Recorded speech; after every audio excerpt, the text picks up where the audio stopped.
Shalom saudara-saudara yang terkasih dalam Tuhan. Mari kita membaca satu bagian firman Tuhan dari 2 Korintus pasal 1 ayatnya yang ke-12. Firman Tuhan bunyinya demikian. Inilah yang kami megahkan, yaitu bahwa suara hati kami memberi kesaksian kepada kami bahwa hidup kami di dunia ini, khususnya di dalam hubungan kami dengan kamu, dikuasai oleh ketulusan dan kemurnian dari Allah, bukan oleh hikmat duniawi, tetapi oleh kekuatan kasih karunia Allah. Saudara-saudara, slogan zaman ini di dalam paham simbiosis mutualisme itu menjadi marak di dalam praktek kehidupan sehari-hari. Walaupun mungkin slogan seperti ini kurang terdengar di telinga kita. Paling tidak kata-katanya itu seperti ini: kamu penting bagi saya sejauh kamu dapat menguntungkan saya, atau sama-sama kita saling menguntungkan. Dan ini fakta yang terlalu jelas. Kebanyakan relasi di dunia seperti itu. Saudara-saudara, di zaman ini tidak sulit mencari orang yang baik, tapi cari orang yang tulus dalam motivasi sehingga baik kepada sesama itu adalah hal yang langka. Lantas, siapa yang dapat mengenal kedalaman hati setiap orang untuk mengetahui tulus tidaknya seseorang? Jawabannya tidak ada, selain Allah dan diri sendiri. Maka saudara-saudara, wajar tatkala ada orang ketika menerima perbuatan baik di benaknya terdapat keraguan dengan pertanyaan berkecamuk. Kenapa dia baik ke saya? Kok bisa? Apa maksudnya? Saudara-saudara, hal itu wajar dicurigai. Karena pada dasarnya, hampir setiap orang pernah dilukai atau melukai sesama dengan sikap kepalsuan. Tidak sedikit orang berbuat baik karena ada maunya, entah mau mengendalikan seseorang, mencari keuntungan, dan lain-lain alasan. Maka kita perlu belajar dari Paulus. Dia benar-benar menyatakan kasih dengan ketulusan.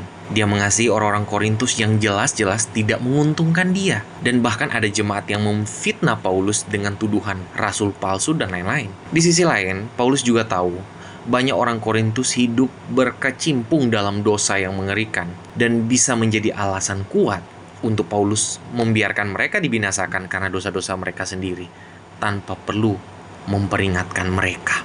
Saudara-saudara, pertanyaannya begini: apakah Paulus melakukan itu, melakukan hal pembiaran kepada mereka sehingga mereka binasa karena tidak menerima teguran? Saudara-saudara, Paulus tidak pernah membiarkan mereka.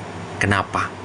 Karena dia tahu jemaat Korintus dikasihi Allah, maka tidak ada alasan bagi Paulus untuk tidak mengasihi mereka. Di sisi lain, Paulus telah terlebih dahulu menerima kasih Kristus yang tulus di saat hidupnya sangat sampah-sampahnya. Makanya Paulus bisa percaya diri berkata bahwa hatinya tulus mengasihi mereka, dan Allah bagi Paulus adalah saksi dari ketulusannya. Saudara-saudara, lantas apa yang Paulus lakukan buat mereka sehingga dia mengatakan tulus dalam relasi dengan mereka? Saudara-saudara, Paulus walaupun tidak diuntungkan, tidak diharapkan, diabaikan, difitnah, tapi dia tetap peduli kepada jemaat di Korintus sehingga dia tetap menasihati mereka tatkala mereka menjauhkan diri dari Allah.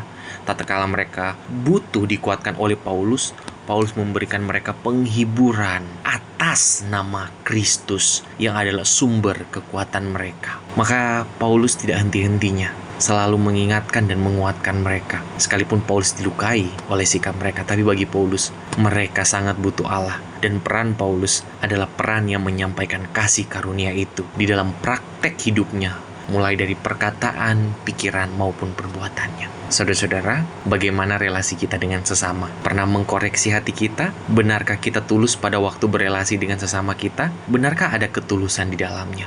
Saudara-saudara, biarlah hal ini menjadi refleksi bagi kita, sehingga pada waktu kita berelasi dengan sesama, kasih Kristuslah yang menjadi alasan kita berelasi dengan orang lain. Soli Deo Gloria. Kita berdoa. Tuhan, terima kasih. Kasih-Mu yang tulus buat kami membuat kami belajar untuk tulus kepada sesama.